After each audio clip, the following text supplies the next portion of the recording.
Bo'lmasam men boshladim bo'lmasa. Xo'p, SNR nima? SNR ya'ni support va resistance darajalari orqali savdo qilish uslubi. Вот support va resistance darajalari nima degani? Support daraja qo'llab-quvvatlash, ya'ni o'z nomidan o'zbekchasiga qo'llab-quvvatlash daraja deb hisoblasanglar, resistance darajasini qarshilik daraja deb tushunishimiz kerak biza. Qarshilik daraja va qo'llab-quvvatlovchi daraja. Xo'p, qaranglar.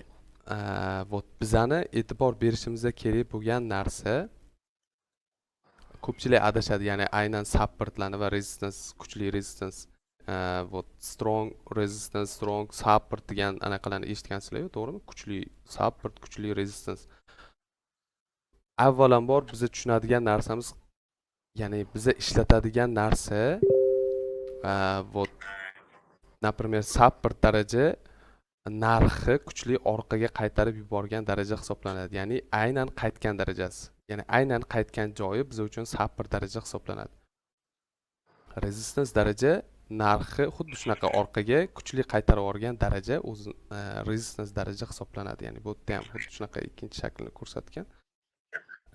Nu buni qanaqa topish kerakligini hozir aytaman. Ya'ni bir-biridan support va resistance darajalarini bir-biridan ajratib olish kerakligini. Ya'ni bu kirish qismi bo'lgani uchun sizlarga tushuncha bo'lishi uchun o'zi aslida support va resistance nima? Ya'ni support tushunishimiz kerak aynan bu joyda narx singan shakli. Ya'ni narx sell variantdan buy variantga, ya'ni sell tushuvchi trendni вот o'suvchi trendga sindirib yuborgan daraja aynan support daraja hisoblanadi. Ya'ni qo'llab-quvvatlovchi daraja hisoblanadi. Va resistance daraja esa narxni kuchli, ya'ni o'suvchi narxdan tushuvchi narxga sindirib yuborgan daraja resistance daraja hisoblanadi. Ya'ni bu sell resistance, ya'ni buy support. Ya'ni shunaqa tushunishimiz kerakki, buy, ya'ni umuman hamma tushunadigan tilda aytadigan bo'lsak, support qo'llab-quvvatlovchi daraja, resistance qarshilik daraja hisoblanadi. Xo'p, вот keyingisi support va resistance darajalari bozoridagi shakli qanaqa bo'ladi? Support va resistance darajalari bozoridagi daraja. Ya'ni bu market strukturani hamma bilsa kerak. Ya'ni xud любой payt support va resistance любой joyda ishlab ketaveradi. Esnari shunisi ham zo'r, ya'ni tushuvchi trendda bo'ladimi, o'suvchi trendda bo'ladimi, qarshilik darajasi va qo'llab-quvvatlovchi darajalar ishlab ketaveradi o'ziga yarasha. Tushundinglar? Ko'pchilik o'ylaydi, например, mana bu support daraja, aynan support darajadan narx kuchli reaksiya olishi kerak deb o'ylashadi yoki вот aytaylikda, mana bu joyda support daraja bor deb hisoblasa, ana shu joydan narx kelib turib kuchli ketishi kerak deb o'ylashadi. Yo'q, aslida unaqa emas. Aslida unaqa emas. Aynan trend buy holatida bo'lganda bizani fokusimiz aynan support darajalarida bo'lishi kerak. Tushundinglar? Har bitta support daraja o'zini вот prinsipida ishlab beradi. Ya'ni narxni harakat qiladi o'sha darajadan qaytarishga. Tushundinglar? Например, bitta ikkita, ya'ni anaqa C1 anaqa ko'rgansizlarmi? C1, C2 support darajalar o'suvchi trenddagi. Вот aynan qaysi daraja qaytarib yuboradi, bu bizaga muhim emas. Ya'ni hozircha muhim emas. Buni bir-biridan kuchli support va kuchli resistance darajalarini aniqlash keyingi darslarda ko'rib chiqamiz. Bizaga ko'rib chiqadigan narsamiz hozir support va resistance darajalarini tanib olish. Ya'ni u qanaqa ishlaydi degan narsada tanib olish. Tushundinglar? Bu o'sha ya'ni misol keltirilgan bu yerda resistance daraja narxi qanday orqaga qaytarib yuboradi, support daraja narxi qanday o'stiradi, narxi yuqoriga yurg'izadi. Ya'ni например, misol sifatida bu yerda sizlarga ko'rsatilgan bu rasmda va realniy grafikdagi buni qanaqa topish kerakligini ko'rsataman hozir. Xo'p, endi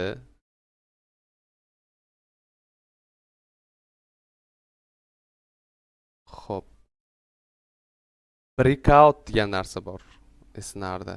Ya'ni narx qo'llab-quvvatlovchi darajasi buzilishi. Va yana bitta sizlar uchun qoida, agar ya'ni aynan qo'llab-quvvatlovchi daraja buzilsa, o'sha daraja qarshilik darajaga aylanib qoladi, ya'ni aks ta'sirini beradi. Oldin qo'llab-quvvatlovchi daraja, ya'ni kuchli qo'llab-quvvatlovchi daraja narxni поддерживать qilib, ya'ni уровень поддержки o'zbek ruschasiga-da, o'zbekchasiga qo'llab-quvvatlash, ya'ni qo'llab-quvvatlab turgan bo'lsa narxni o'sha joydan, agar bu kuchli buzilib ketadigan bo'lsa, qo'llab-quvvatlovchi kuchli qo'llab-quvvatlovchi daraja buziladigan bo'lsa, ya'ni bu isnar tilida breakout, ya'ni buzib o'tish, qo'llab-quvvatlovchi darajani buzib o'tish va aynan o'sha daraja nimaga aylanib qolar ekan? Resistance darajaga, qarshilik darajaga aylanib qolar ekan. Aynan o'sha daraja endi oldin bayga qaytargan bo'lsa, keyin narxni sellga qaytarish uni vazifasi. Bu botda ham xuddi shunaqa. Ya'ni botda R blokda, endi men S blokda ko'rsatdim, endi R blokda ham xuddi shunaqa. R blok degani o'sha resistance bloki, ya'ni leveli, resistance leveli narxni orqaga qaytarib turgan bo'lsa, buzib ketadigan bo'lsa, endi qo'llab-quvvatlash vazifasini bajaradi. Tushundinglar? Bir-biridan farqi xuddi shu. Endi grafikda ko'ramiz buni misolini. Va bolalar, yana bitta narsa sizlarga aytadigan narsam, aynan Malayziya esnarini, ya'ni qo'llab-quvvatlovchi va qarshilik darajalarini aniq topish uchun вот liniyali grafikdan foydalanishni maslahat beraman. Nimaga? Aynan daraja ko'rinadi. Boya kelishdik-ku, например, вот qarshilik daraja mana bu joyda hosil bo'lar ekan. Bu ya'ni katta harf A, ya'ni hamma biladigan narsa o'sha katta harf A narxni qarshi singan shakli, ya'ni qarshilik darajasi. Bizda bu aynan liniyali grafikda ko'rinadi. Va qo'llab-quvvatlovchi daraja V narxni orqaga qaytarib, ya'ni bayga yurg'izgandagi aynan darajasi. Bu shamli grafikda ko'rsanglar, aynan mana bunaqa ko'rinishda bo'ladi. Aytaylik. Bitta yashil, keyin bitta qizil. Mana bu holatda bo'ladi. Shamli grafikda. Ko'pchilik adashadi, например, aytaylik, mana bitta shpilkalar bor-da. Tushundinglar? Liniyali grafikda ko'rinishi xuddi shunaqa bo'ladi, ya'ni resistance darajasi, ya'ni level xuddi shunaqa. Xo'p, bu qarshilik daraja, narxni orqaga yurg'izib yuborgan daraja hisoblanadi. Xo'p, endi вот anaqa qo'llab-quvvatlovchi darajada shamli grafikda xuddi shunaqa ko'rinishda bo'ladi. Например, keyingisi yashil. Mana shunaqa ko'rinishda bo'ladi. Tushundinglar? Bu yerda, например, soyalari bor. Xuddi shunaqa shakl, aynan sapir daraja, resistance daraja xuddi shunaqa hosil bo'ladi. Va men sizlarga aytganim, nima uchun biz liniyali grafikda support va resistance darajalarini topishimiz kerak. Ya'ni bizga aynan osonlashtirib beradi levellarni aniqlashga. Tushundinglar? Например, qaranglar. Men ketdim, topib ketaveraman support levellarni. Ketdi, aytaylik, например, mana bu joy. Mana bu joy support daraja. Вот mana bu joy kuchli support daraja. Вот nima uchun? Nima uchun mana bu daraja emas, bu daraja? Chunki aynan bu daraja narxni kuchli mana bu yurishga olib kelgan. Mana bu yurishga narxni aynan singan joyi, mana aynan singan joyi shu joyga to'g'ri kelyapti, to'g'rimi? Endi narxni aynan selldan bayga sindirgan joyidagi harakat mana bu holatga olib kelyapti. To'g'rimi? Mana bu holatga aynan shu darajadan keyin narx. Xo'p, endi aynan har bitta support xuddi shunaqa kuchli yurish olib kelgandagi supportlar, ya'ni bundan keyin aynan narx o'sha singan darajadan kuchli yurish qilganmiz, значит o'sha qaytgan darajasi kuchli support hisoblanadi. Bu ham xuddi shunaqa, ya'ni aynan mana bu joydan mana bunaqa yurish bo'lgani uchun narx mana bu joyi, ya'ni aynan support darajasi kuchli daraja hisoblanib qoladi. Ya'ni aynan o'sha joyga daraja tortsanglar xuddi shunaqa ko'rinishga keladi. To'g'rimi? Endi bular kuchli darajalar hisoblanadi.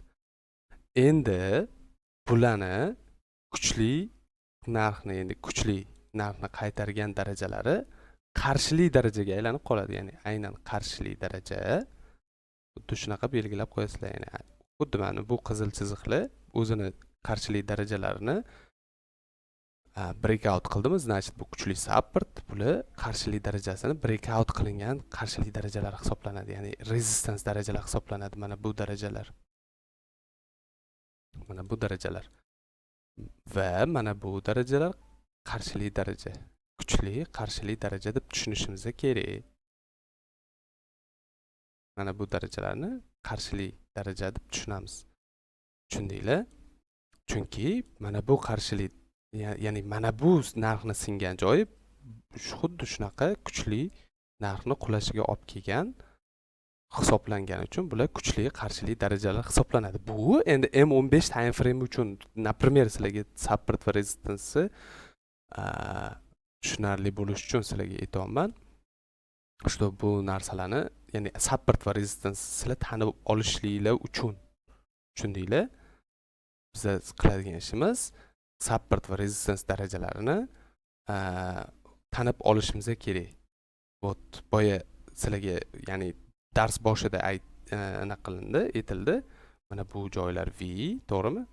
Mana bu joylar katta harf A, to'g'rimi? A desanglar bo'ladi. Chunki mana bu qarshilik darajada, ya'ni katta harf A deymiz buni. Xo'p. A, to'g'rimi? Shu katta harf A. Xo'p, V blok, to'g'rimi? Kuchli support. Mana bu darajalar A bloklar, to'g'rimi? Bu joylar A blok, V, A bloklar, supportlar. Tushundinglar? Chunki bular har bittasi narxni mana bu kuchli qulashga olib kelgan. O'shaning uchun ham bular kuchli qarshilik darajalari hisoblanib qoladi. Mana bunaqa kuchli qulashlarga olib kelgani uchun bular kuchli qarshilik darajalar hisoblanib qoladi. Вот по pути man bilachi, bular ham V ku, to'g'rimi? Mana bu darajalar, mana bu darajalar, mana bu darajalar, to'g'rimi? Bular ham V ku, to'g'rimi? V bo'lgani bilan, to'g'ri, bular ham support darajalar hisoblanadi. Bular zaif qo'llab-quvvatlovchi daraja hisoblanadi, ya'ni support daraja. Zaif qo'llab-quvvatlovchi darajalar hisoblanadi. Bular ham ishlaydimi degan savollarga, bular ham ishlaydi, faqat nima ekan? O'z nomi bilan zaif, ya'ni unchalik darajada ishonch berilmaydi bu qo'llab-quvvatlovchi va qarshilik darajalariga. Xullas, nima bo'lganda ham biz bugungi darsda support va, ya'ni support va resistance darajalarini tanib olishimiz kerak edi. Xuddi shunaqa shaklda sizlar harakat qilasizlar, что support va resistance darajalarini kuchli va zaif support, kuchli qarshilik va zaif qarshilik darajalarini xuddi shunaqa tanib olasizlar. Xo'p, keyingi darsimizda davom etamiz. Keyingi darsimizda keyingi lesnar bo'yicha keyingi qo'shimcha ma'lumotlarni o'tamiz. Video foydali bo'lgan bo'lsa, like bosib qo'yishinglarni so'rab qolgan bo'lardim. Bu keyingi darslarni chiqishiga, keyingi darslar live shaklda o'tib berilishiga sizlar ham o'zinglarni hissanglarni qo'shgan bo'lasizlar. Hammanglarga rahmat, charchamanglar.